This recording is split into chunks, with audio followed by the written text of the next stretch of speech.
Forget everything you thought you knew about infrastructure development in Africa. In the heart of West Africa, something unprecedented is unfolding. And it's not just about roads. Under the leadership of Captain Ibrahim Traoré, Burkina Faso is undergoing a radical transformation that goes far beyond paving highways. What's happening is a nationwide development push that embodies independence, sustainability, and innovation.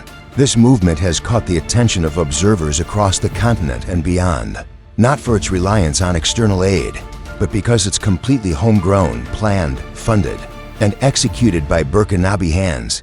This isn't a conventional infrastructure project. Traoré's administration has turned road building into a symbol of national dignity. Forget the old model of relying on expensive foreign contractors. Burkina Faso's new approach centers on local expertise and materials. Engineers and graduates from Burkinabe universities have developed an innovative road mixture using recycled plastic, volcanic rock dust, and laterite soil. These roads are designed to withstand seasonal floods, reducing maintenance costs and improving travel efficiency across the country. But this revolution isn't just about the roads themselves. It's about how they're being built. Traoré's government has refused to outsource, opting instead to train and employ a workforce from within Burkina Faso. Welders, surveyors, and machine operators come from the local population, creating jobs and giving communities a stake in the nation's development. Solar-powered streetlights and student-designed drainage systems now line the highways, proving that development can be both sustainable and inclusive. At the heart of this push is a powerful use of technology.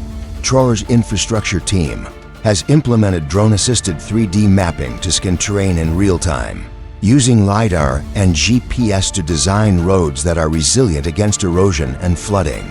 This data is fed into artificial intelligence systems that simulate environmental stress over the next several decades. This ensures that new roads are not only strong but smart, built with the future in mind. And the impact isn't limited to urban areas. Rural communities that were once disconnected are now directly linked to cities and essential services. Roads that used to be washed away in the rainy season now provide uninterrupted access to markets, schools, and clinics. Farmers can transport goods more efficiently, students travel safely, and emergency medical services reach even the most remote villages. In some regions, maternal mortality rates have dropped significantly because ambulances can now reach patients in time. The environmental angle is equally groundbreaking. Instead of letting plastic waste accumulate in landfills or waterways, the government has turned it into a vital component of road construction.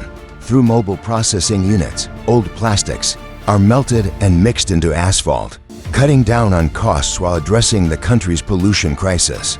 It's an innovative solution to a long-standing problem, and it's being scaled into a full-fledged industry, creating jobs in waste collection, sorting, and material conversion. This strategy also builds local pride. Under Project Roots, launched by the government, 85% of the labor comes from Burkinabe citizens.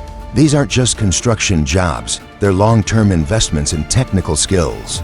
Upon completing a project, workers are recognized and even offered permanent roles in maintenance teams. In many towns, families gather not only to celebrate new roads, but to honor the people who built them. The youth are inspired by seeing their relatives contribute to national progress, sparking dreams of careers in engineering and construction. What once seemed like an ambitious dream is becoming a model for the entire region. The project's transparency, its efficiency, and its bold departure from foreign dependency have earned attention from other African nations. Countries like Mali, Niger, and even regions within Senegal are studying this approach to replicate it. There are already discussions of regional collaborations that could see this model adapted across the Sahel. Burkina Faso may soon be exporting not just materials, but ideas. Critics once doubted the feasibility of such a massive self-funded infrastructure initiative. Now, many of them are revising their views. The roads built under this plan are monitored rigorously. Maintenance crews patrol regularly, and digital tools flag even minor wear before it becomes a larger problem. The government has even established a national audit board to oversee construction quality. This kind of accountability is rare, yet it's becoming standard practice in Traoré's Burkina Faso. There's also a strong connection between road building and public health. Before this program, many rural citizens couldn't access hospitals in emergencies due to poor road conditions. Now, health services are more accessible than ever. With smoother, faster routes, mobile clinics and vaccine units reach remote villages with ease, and lives are being saved because help can arrive in time. In essence, these roads are more than just physical infrastructure. They represent hope, resilience, and a shift in mindset. Traoré is proving that meaningful change doesn't require foreign blueprints or billion-dollar loans.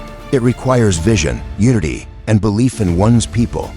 By using local labor, sustainable materials, and cutting-edge technology, Burkina Faso is not just laying down asphalt, it's laying the foundation for a more self-sufficient future.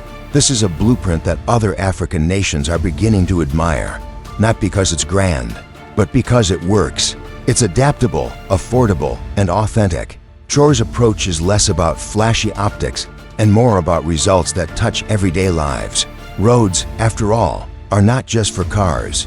They carry people, opportunity, and connection. And through this initiative, Burkina Faso is becoming a living example of how infrastructure can be a tool for true transformation. Beyond national borders, Burkina Faso's achievements are beginning to influence the thinking of leaders across Africa.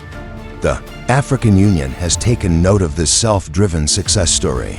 Delegations from neighboring countries have visited to learn firsthand how the system operates.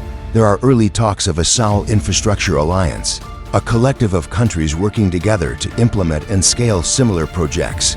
If successful, it could usher in a new era of regional cooperation centered not on dependency, but shared self-sufficiency. What makes this model even more remarkable is that it functions without the crutch of large, international loans or IMF-backed funding schemes. By refusing to take on crippling debt, Traoré's administration retains full control over national priorities. Decisions aren't filtered through foreign boardrooms or shaped by donors. They're made in Ouagadougou, with Burkina Faso's long-term interests in mind. It's a quiet but powerful stance against neocolonial dynamics that have long undermined genuine progress. Meanwhile, the benefits are visible to everyday people.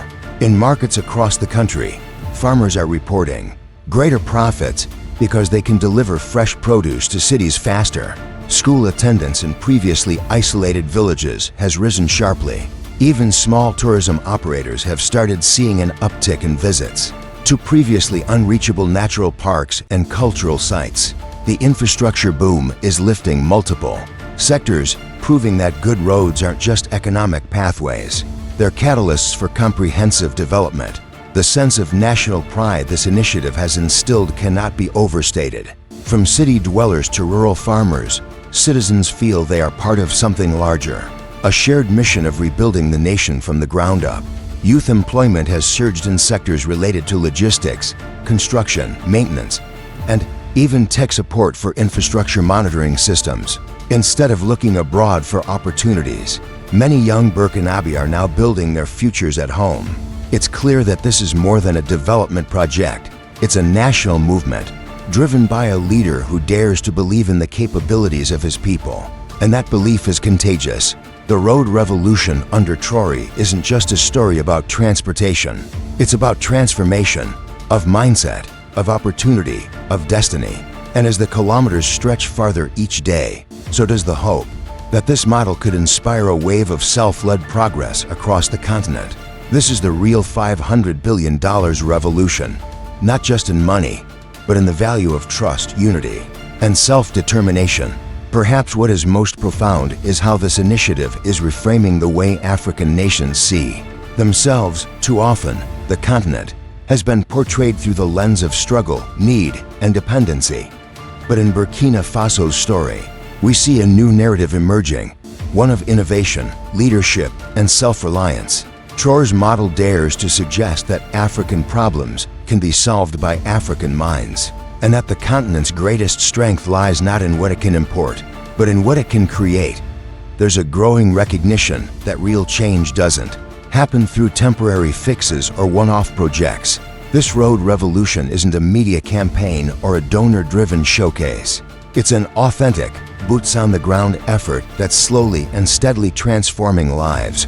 It's empowering local communities, proving to the youth that they have a role to play in their country's future, and showing the world that Africa can lead itself with competence, vision, and pride. In the years to come, the roads paved by Traoré's vision may be remembered not just for the infrastructure they provided, but for the hope they restored. Each kilometer,